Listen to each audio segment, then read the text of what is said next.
I want to talk about what happened in Sydney earlier this week when brave men ran towards danger to subdue an erratic man holding a blood-soaked knife.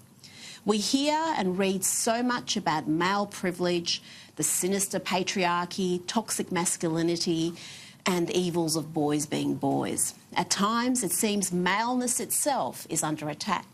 But what we saw on Tuesday afternoon was a sobering reminder that masculinity can be a much-desired quality. One could argue the men who stepped in to subdue and apprehend the alleged offender are lifesavers.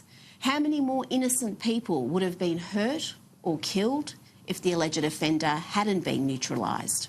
It takes enormous courage for ordinary people carrying nothing more than chairs and milk crates to approach a disturbed individual armed with a knife.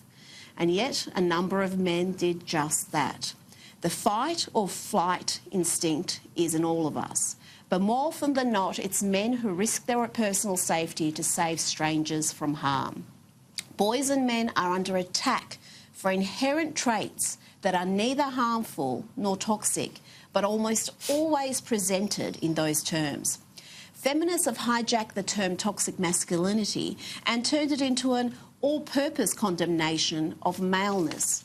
It can describe appalling behaviour such as violence and sexism to attributes deemed problematic by the sisterhood, such as male competitiveness, ambition, and even selfishness. We are told that we must deconstruct masculinity, smash the patriarchy.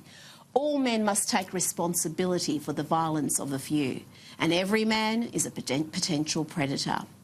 The folk who dominate the media and academia and argue gender is fluid and a social construct have waged a war against masculinity and male traits. It's time to stop demonising masculinity, manhood, chivalry and boyish bravado.